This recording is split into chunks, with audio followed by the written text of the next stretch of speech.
The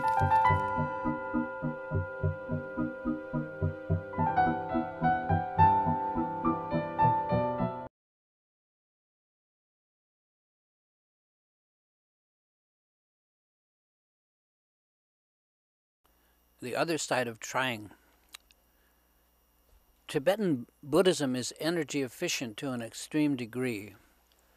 I mean, it's aerodynamically designed to fly even in the worst psychological weather.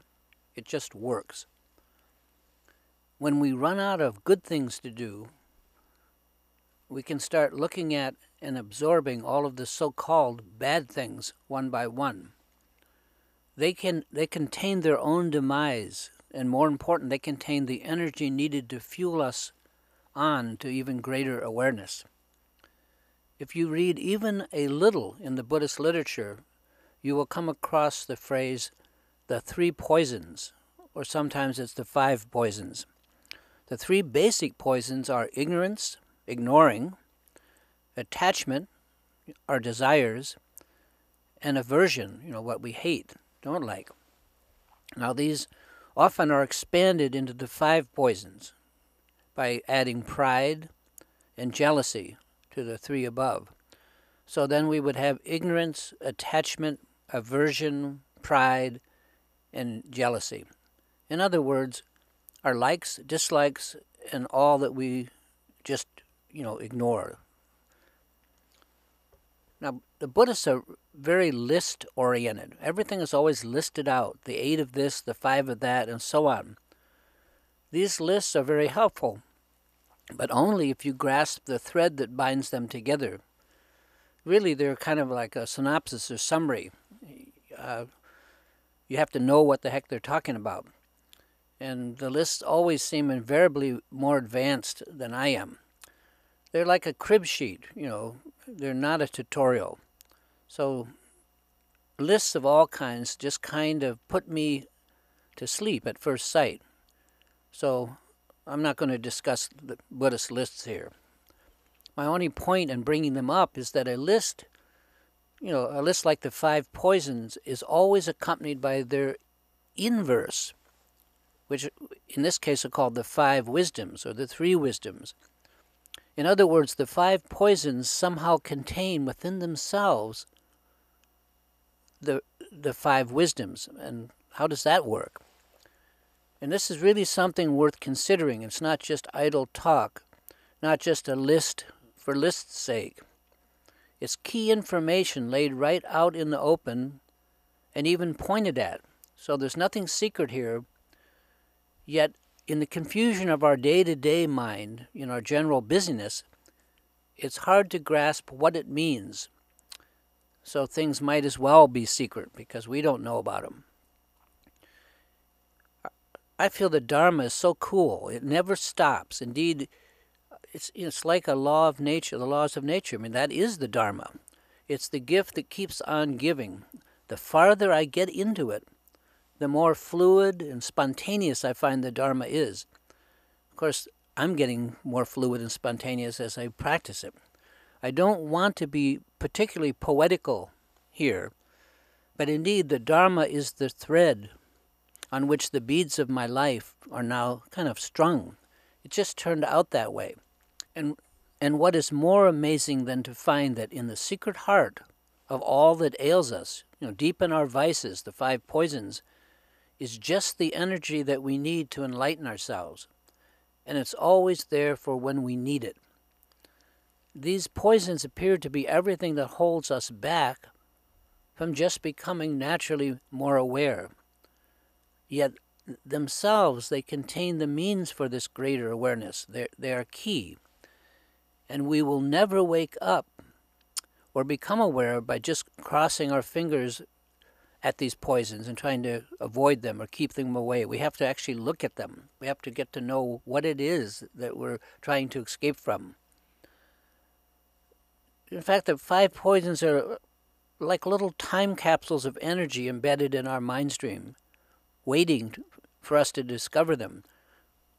Like booster rockets that will take us where we most want to go, which is always to greater and greater awareness of what we're doing.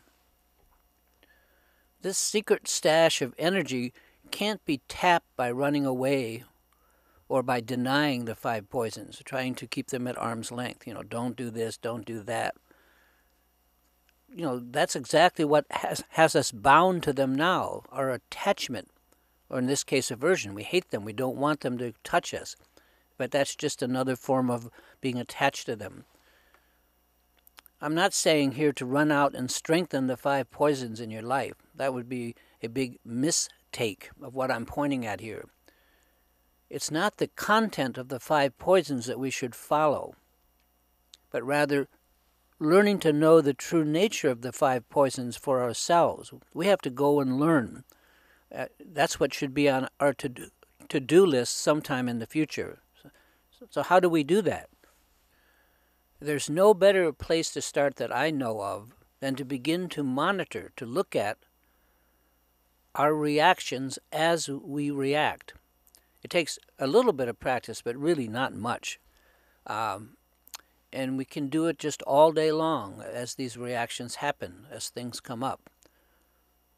And we don't have to set a special time aside to work on becoming aware of our reactions. It's not like scheduling time to do meditation on a cushion. All we have to do is just live our regular day-to-day life with a little bit more awareness than perhaps we have so far. We can log lots of practice time doing this without any scheduling, without any, I'm not going to do my meditation today, I'm just too busy. You can do this just while you're moving along through your day. It just happens, and all we have to do is become aware of it as it happens, rather than just simply react and get flung around by our own reactions. Yeah, in the beginning, we'll do a little more reacting than catching ourselves reacting. But what's new? That's all we're doing now, is just reacting. We're not being aware of our reactions or using them to propel us anywhere. We're just kind of being subject to being thrown around by our own reactions. And even a little awareness of our reactions pays big dividends. That's what I've found out, and you can see for yourselves. It's not like you need any special tools. You've got everything, you're already launched. So we not only catch ourselves before we react big time in some horrible little drama, by catching ourselves we don't have to go there, but more important, we begin to see the center of what these reactions are all about, and that's the point that I'm making here. We learn slowly, it is, to look into the 3 main poisons: our attachment to things, our aversion to things, and our tendency to ignore, even though we know better, things until they are out of hand, out of our control.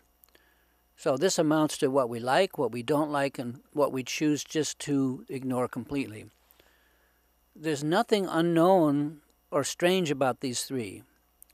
We all know them perfectly, rote by heart, at least as experiences. What we don't and have never known up to now is what they really are, the true nature of these things, of the 3 poisons. What we may not know is what makes them tick. That's what I'm trying to say. And we certainly do not know their secret heart, the wisdom that they contain, and the energy that they can release as we learn to know the wisdom. That's totally foreign to us.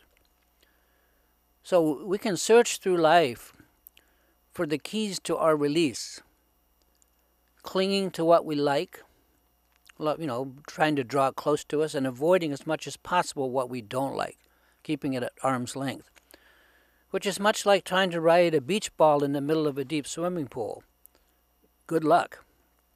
Meanwhile, if we will learn to look at the nature of these 3 poisons, our likes, our dislikes, and that which we choose to ignore, they contain not only everything we have always wanted, everything we've always searched for, but also the energy or gas that we need to get there, to convert them into the awareness that we need to become more enlightened.